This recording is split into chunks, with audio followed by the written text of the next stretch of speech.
لله رب العالمين والصلاة والسلام على خاتم النبيين أما بعد فأعوذ بالله من الشيطان الرجيم بسم الله الرحمن الرحيم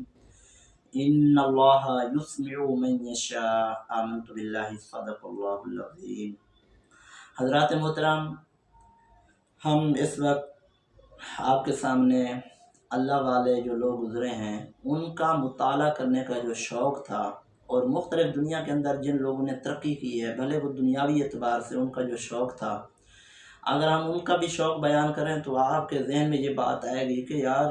واقعتاً اتنی مطالعہ کرنے کا اور اسٹڈی کرنے کا فائدہ موجود ہے۔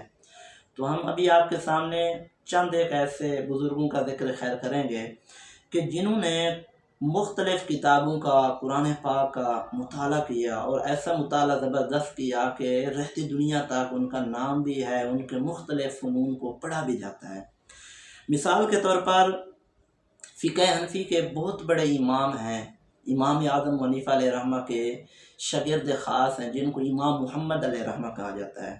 ان کی ایک کتاب ہے المبسوط، یہ فقہ کے اصولوں پر کتاب ہے جس کو پڑھ کر اپنے پرائے دنگ رہ جاتے ہیں کہ اتنی اعلیٰ قسم کی کتاب اور اس کے اندر اتنے اچھے اصول و ضوابط تحریر ہیں۔ اس کتاب کو کسی غیر مسلم نے پڑھا، جب غیر مسلم نے پڑھا تو کتاب پڑھنے کے بعد اس نے یہ نتیجہ نکالا کہ یہ تو مسلمانوں کے جو محمد ہیں، یعنی مسلمان ہیں اور اپنے نبی کے نام کی نسبت کی وجہ سے ان کا نام محمد ہے، تو اس غیر مسلم نے غیر مسلم حالت میں کہا کہ یہ تو امام محمد مسلمانوں کے نبی کی امتی ہیں، ان کی کتاب المبسوط اتنی عالی شان کتاب ہے کہ میں جس کو پڑھ کر حیرت میں مبتلا ہو گیا، حیرت زدہ ہو گیا۔ تو ان کے جو نبی ہیں محمد صلی اللہ علیہ وآلہ وسلم، ان کی جو کتاب ہے، ان پر جو کتاب نازل ہوئی اور اس کا نام قرآن ہے، تو اس قرآن کو پڑھنے والا کیا وہ اس جو ہے وہ حیرت میں نہیں مبتلا ہوگا؟ اس نے کہا کہ میں اب فیصلہ کرتا ہوں کہ میں نے اس کتاب کو پڑھا ہے، یہ تو چھوٹے محمد کا کمال ہے، ان کے نبی جن کے مقام بڑے نرالے ہیں ان پر جو کتاب نازل ہوئی اس کا کیا کمال ہوگا۔ حضرات محترم، اسی طرح ایک اور غیر مسلم تھا، اس نے قرآن پاک کو اس نیت سے پڑھنے کا ارادہ کیا کہ میں اس میں غلطیاں نکالوں۔ اور آپ کو معلوم ہونا چاہیے کہ جو غیر مسلم قومیں ہیں وہ اپنے بچوں کے ذہن میں اسلام کے بارے میں اور ہمارے پیارے نبی صلی اللہ علیہ وآلہ وسلم کے بارے میں اور خصوصاً قرآن پاک کے بارے میں مختلف شبہات ڈالتے ہیں کہ یہ کتاب ٹھیک نہیں ہے، اس میں غلطیاں موجود ہیں، وہ شبہات ڈالتے ہیں۔ اور آپ کے سامنے کچھ لوگ بھی اس طرح کی گفتگو کر جاتے ہیں جو اس طرح کی باتوں کو پروموٹ کر رہی ہوتی ہیں۔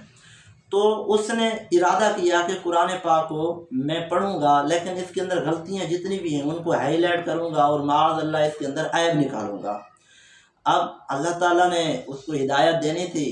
تو ہوا یہ کہ جب اس نے قرآن پاک کو کھولا، قرآن پاک کو پڑھا،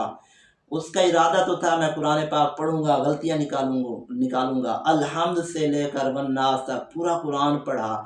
اس نے یہ فیصلہ کیا کہ قرآن میں غلطی تو نہیں ہے، مجھ میں غلطی ہے کہ ابھی تک میں اسلام لے کر مسلمان نہیں ہوا۔ تو اس نے یہ فیصلہ کیا کہ میں کلمہ پڑھ کر مسلمان ہو جاؤں، اور وہ مسلمان ہو جاتا ہے۔ حضرات محترم، یہ ہے کتاب کی برکت، مطالعے کی برکت، کہ جو لوگ غیر مسلم بھی ہیں وہ اسلام لے کر آتے ہیں تو ان کا ایک سبب یہ بھی ہے کہ وہ کتاب پڑھتے ہیں، وہ مطالعہ کرتے ہیں، اسٹڈی کرتے ہیں۔ اور جو اسٹڈی کرنے والے لوگ ہیں ان کے تو کیا کہنے۔ حضرت شاہ عبدالحق محدث دہلوی علیہ رحمہ جو محقق علی الاطلاق کے لقب پر ہیں، جن کو بڑے بڑے علماء نے محقق علی الاطلاق اور محدث کہا، ان کے مطالعے کا عالم یہ تھا کہ یہ گھر میں مطالعہ کرتے رہتے، یہاں تک کہ ان کے والد صاحب آتے اور ان کو کہتے بیٹا کیا کر رہے ہو؟ تو جلدی سے میں لیٹ جاتا اور میں کہتا میں ابھی لیٹا ہوں۔ تو والد صاحب چلے جاتے، پھر یہ کتاب اٹھاتے اور پڑھنا شروع کر دیتے، حتیٰ کہ بعد دفعہ ایسا بھی ہوتا کہ مطالعے میں اتنی لگن، اسٹڈی میں اتنی لگن، توجہ اس طرح فوکس ہوتی کہ ان کا جو دیا سامنے جل رہا ہوتا ہے امامہ وہاں تک پہنچ جاتا، ان کے بعد دفعہ بال جل جاتے اور بعد دفعہ امامہ جل رہا ہوتا ہے، ان کو پتہ تک نہ چلتا کہ مجھے جو ہے وہ دیے نے میرے امامے کو یا بالوں کو زلفوں کو تکلیف دی ہے۔ حضرات محترم یہ ان کی محبت تھی دین سے، ان کا لگن تھا، تعلق تھا دین سے۔ اور حضرت امام احمد رضا خان رحمۃ اللہ علیہ جنہوں نے بڑے بڑے کتابیں لکھی، قرآن پاک کا ترجمہ کیا، اور پھر مختلف جو ہے فنون پر کتابیں لکھی، فتاوی رضویہ جو کہ کم و بیش 32 جلدوں پر مشتمل ہے، انہوں نے لکھا۔ ان کے مطالعے کا یہ ذوق تھا کہ ایک کتاب ہے العقود الدریجہ کہ 2 ضخیم موٹی جلدوں پر مشتمل ہے، اور ان کے پاس یہ کتاب موجود نہیں تھی۔ کہیں لائبریری میں گئے تو دیکھا کتاب موجود ہے، کتاب کو اٹھایا اور ایک ہی رات کے اندر پوری کتاب پڑھ ڈالی، پوری 2 جلدیں ایک ہی رات کے اندر۔ حضرات محترم جب یہ لوگ علم سے، کتاب سے تعلق رکھتے ہیں،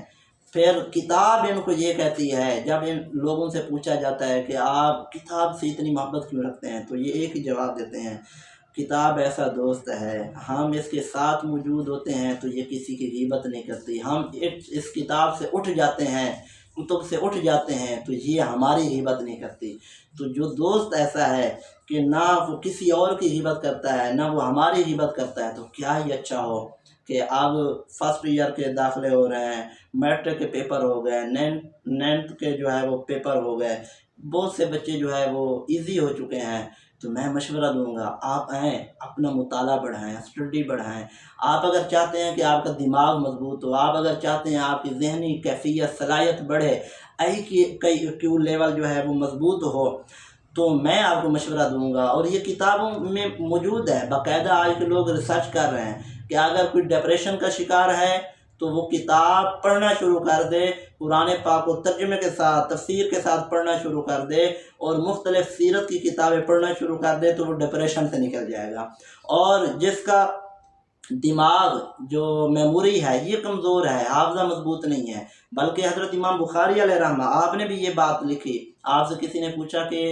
حافظہ بڑھانے کے لیے کون سی دوا استعمال کرنی چاہیے، کیا کھانا چاہیے، تو انہوں نے بڑا کمال کا جواب دیا، کہا کہ حافظہ اگر بڑھانا ہے، حافظہ مضبوط کرنا ہے، میموری محفوظ رکھنی ہے، تو فرمایا کہ تم کتابوں کا مطالعہ کرتے چلے جاؤ، اس سے آپ کے علم میں بھی اضافہ ہوگا، آپ کا حافظہ بھی مضبوط ہوگا۔ اور واضح سی بات ہے، ایک بغیر پڑھا بندہ اور ایک پڑھنے والا اور کتابوں سے تعلق رکھنے والا، وہ بیٹھا ایک ہی جگہ ہوتا ہے، ایک ہی کمرے میں ہوتا ہے، بعض دفعہ ایک ہی جگہ پہ ہوتا ہے، لیکن اس نے استادوں سے جو سیکھا ہوتا ہے، جو رہنماؤں سے سیکھا ہوتا ہے، جو انہوں نے قرآن اور حدیث سے سیکھا ہوتا ہے، وہ پھر مزید پڑھ رہے ہوتے ہیں تو وہ دنیا کی سیر کر رہے ہوتے ہیں، مختلف جگہوں پہ ان کا نام اور شہرہ